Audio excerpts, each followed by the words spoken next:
बिस्मिल्लाहिर्रहमानिर्रहीम, अस्सलाम वालेकुम। इस्लामाबाद की तरफ लॉन्ग मार्च। जब से इमरान खान साहब ने ये बात कही है, इस्लामाबाद में बैठी हुकूमत की नींदें उड़ चुकी हैं।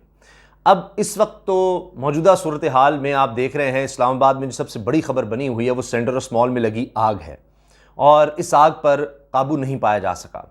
बड़ी अफसोसनाक बात है कि इस्लामाबाद की सबसे बड़ी बिल्डिंग में जिस तरह से आग लगी और फिर वो देखते ही देखते कई फ्लोर्स तक फैल गई, और जब मैं वीडियो बना रहा हूं तो आग पर काबू नहीं पाया जा सका, बल्कि वो कई फ्लोर्स तक फैल गई है। अब तक पुलिस यही कह रही है, इस्लामाबाद पुलिस ये कह रही है कि जी सब लोग महफूज हैं, लोगों को निकाल लिया गया है और कोशिशें जारी हैं आग बुझाने की।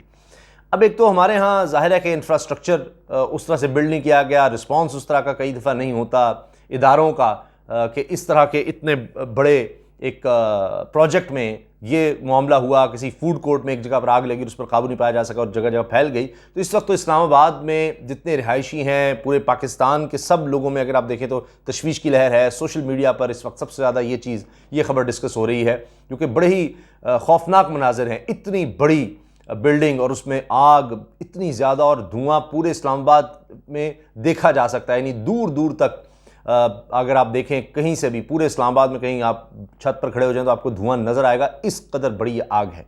अब बहरहाल इस पर शहबाज शरीफ साहब ने, वज़ीर आज़म ने भी तशवीश का इजहार किया है, पुलिस भी लगी हुई, दीगर इदारे भी लगे हुए हैं, क्योंकि अगर आप देखें तो सारे इदारे, पूरे इस्लामाबाद की मशीनरी किस तरफ लगाई गई थी, वो लॉन्ग मार्च पर लगाई गई थी।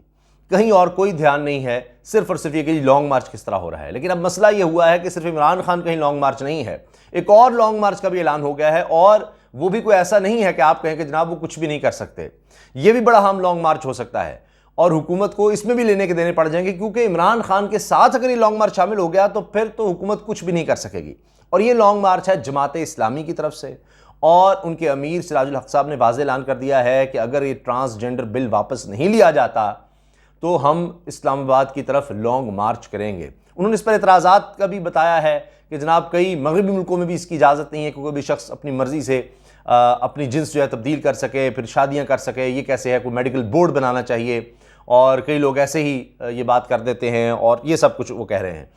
दिलचस्प बात यह है कि मौलाना फजलुर रहमान साहब, JUI भी चलेगी वफाकी शरीयत कोर्ट में इसी हवाले से, इसी बिल के बारे में कि जी इसमें कमज़ोरियां हैं, ये है, इसको ख़त्म करना चाहिए सब कुछ। और वहाँ पर यह हुआ कि जब पूछा गया वकील साहब से, मौलाना फजलुर रहमान साहब JUI के, कि क्या आप इस बिल को पास करवाने में शामिल नहीं थे, तो जवाब आया कि हाँ जी शामिल थे। यानी खुद ही बिल पास करवाया, खुद ही फिर यहाँ क्या लेने आ गए हैं। ये अब अदालत कह रही है कि आप फिर लेने क्या हैं जब खुद ही बिल पास करवाया है।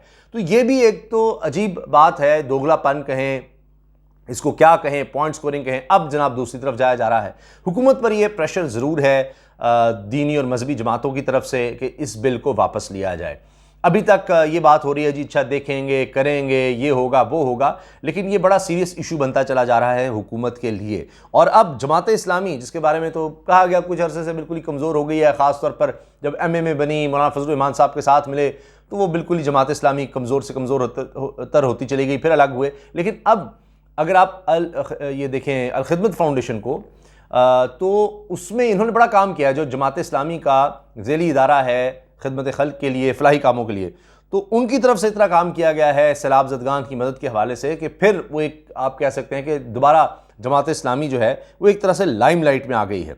तो ऐसा नहीं है कि इनके पास आज कोई स्ट्रीट पावर नहीं है, अभी भी स्ट्रीट पावर काफ़ी ज़्यादा जमात इस्लामी के पास, और ये हुकूमत के लिए एक बहुत बड़ा धचका साबित हो सकता है।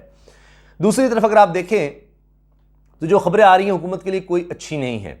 इमरान खान साहब की आप तैयारी देखें, यह भी कहा जा रहा है कि उन्होंने इजलास में फैसला किया है कि खैबर पख्तूनख्वा और पंजाब में कुछ इंतजामी तब्दीलियाँ की जाएंगी।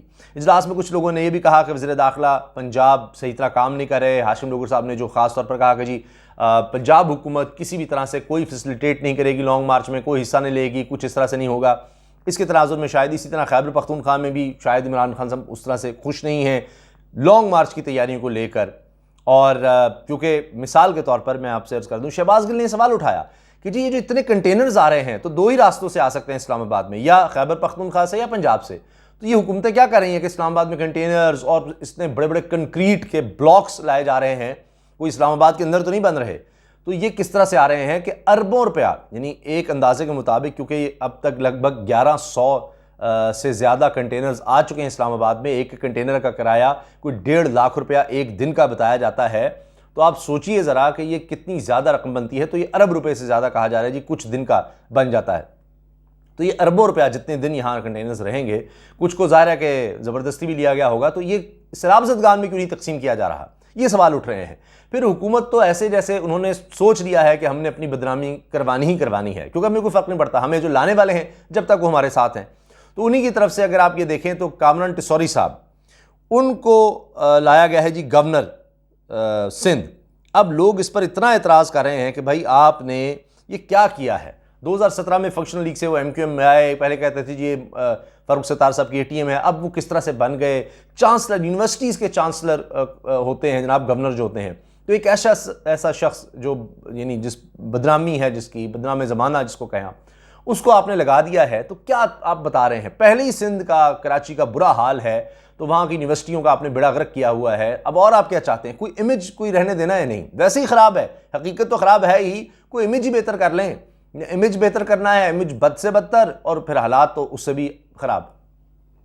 तो इस पर भी बहुत ज़्यादा बात हो रही है। अच्छा जनाब, अब इमरान खान साहब ने एक और काम किया है।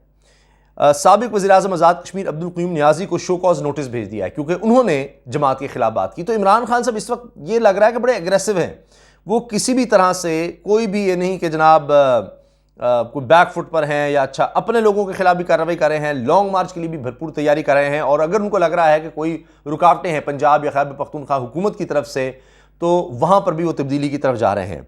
फिर आप ये देखें कि एक और धचका जो हुकूमत के लिए है वो ये है कि अवामी नेशनल पार्टी की तरफ से उनके रहनुमा वली साहब ने, एमल वली खान साहब ने ट्विटर पर आकर कहा है कि अब हम अलहदा हो जाएं, बस बहुत हो गया।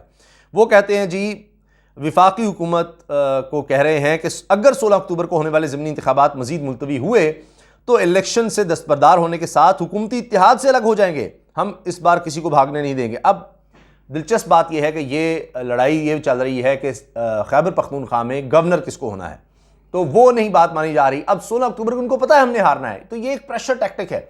और हुकूमत भाग रही है, वो कहती है जी 90 दिन के लिए इलेक्शन कमीशन को लिख दिया जी हम इलेक्शंस नहीं करवा सकते, इलेक्शन मुलतवी कर दिए जाएं। अब सवाल ये है कि जो इलेक्शन खैबर पख्तूनख्वा में होने हैं, वहाँ वफाकी हुकूमत का क्या लेना देना है, आप सोचिए ज़रा। तो ये क्यों कहा जा रहा है, पंजाब में जो इलेक्शन होने हैं वहाँ तो पंजाब की इंतजामिया को इलेक्शन कमीशन ने कहना है, तो ये भाग क्यों रहे हैं फिर ये ज़मीनी इलेक्शन से। और इमरान खान साहब ने इन इलेक्शंस के हवाले से तैयारी शुरू भी कर दी है, पहले से तैयारी कर रहे हैं, लेकिन अब पावर शो करने जा रहे हैं। वो शेड्यूल का ऐलान उन्होंने बाकायदा कर दिया है। इमरान खान साहब 11 अक्टूबर को ननकाना, शरकपुर में 12, कुरम और मर्दान में 13, जबकि कराची में 14 अक्टूबर को जलसा करेंगे। अब ये 9 नशिस्तों पर इलेक्शंस हो रहे हैं। इमरान खान साहब इन सब जगहों से इलेक्शन लड़ रहे हैं और हुकूमत इनसे भाग रही है। हुकूमत के भागने की वजह यह भी है कि इमरान खान बहुत सी जगहों पर लोगों को काबू कर रहे हैं। आपको याद होगा दोस्त Mazari, deputy speaker Punjab assembly, क्या उसने गेम खेल ली थी जनाब। अब महकमा एंटी करप्शन ने उनको तलब कर लिया है कि सरकारी ज़मीनों पर कब्जा किया हुआ है, उस चक्कर में वहाँ भी अब वो फंस रहे हैं, उनको वहाँ लेने के देने पड़ गए हैं और उनके लिए मुश्किलात बढ़ती चली जा रही हैं। अब सिराजुल हक साहब ने जो कुछ कहा है ट्रांसजेंडर बिल के हवाले से, वो मैं आपके सामने रख देता हूं, क्योंकि वो लॉन्ग मार्च की तरफ आ रहे हैं और अब देखें हुकूमत क्या करती है कि इससे पीछे हटना तो पड़ेगा, क्योंकि वरना मुझे लगता है कि वाकई जमात इस्लामी को आना पड़ेगा, क्योंकि अब उन्होंने कह दिया है। और लाहौर में उन्होंने खिताब किया है कि जी हुकूमत ने एक एक्ट पास किया है कि जो चाहे अपने आप को मर्द या औरत जाहिर करे, यह काबिल मजम्मत है। अमरीका में भी ये कानून है जहाँ खुद 33 रियासतें इस कानून के खिलाफ हैं और इसमें तब्दीली का मुतालबा किया जा रहा है। सिराजुल हक ने कहा कि हम ख्वाजा सराओं और इनके हुकूक के खिलाफ नहीं, हकीकी ख्वाजा सराओं की तादाद 3,500 से ज़्यादा नहीं, हुकूमत इन्हें रोज़गार, घर दे, 16-17 ग्रेड की मुलाजमत दे, हमें कोई एतराज़ नहीं। लेकिन हुक्मरान मगरबी एजेंडे को यहाँ फ़रोग देना चाहते हैं। मगरबी मुल्क ने पाकिस्तान में हम जिन्स परस्ती को फ़रोग देने के लिए फ़ंड्स मुख्तस किए हैं। तो ये तो बड़ा सीरियस चार्ज है कि क्या इस हुकूमत को फ़ंड मिल रहे हैं इस हवाले से, और वो ये फ़ंड इस्तेमाल कर रही है, इस काम के लिए कर रही है। फिर कहा जी मगरब में कोई भी शख्स मर्जी से खुद को मर्द और औरत जाहिर कर सकता है। पाकिस्तान में सरकारी रिकॉर्ड के मुताबिक 29,000 में से 16,000 मर्दों ने खुद को औरत जाहिर किया। PDM में शामिल इस्लामी जमातें इस बिल के खिलाफ आवाज़ बुलंद करें। वो तो जनाब खामोश बैठी हैं, वो इक़्तिदार के मज़े ले रही हैं, उनको ना आप तंग करें। PDM इस वक्त इंजॉय कर रहे हैं, 76 काबीना के लोग हैं, उनको इंजॉय करने सिराजुल हक साहब।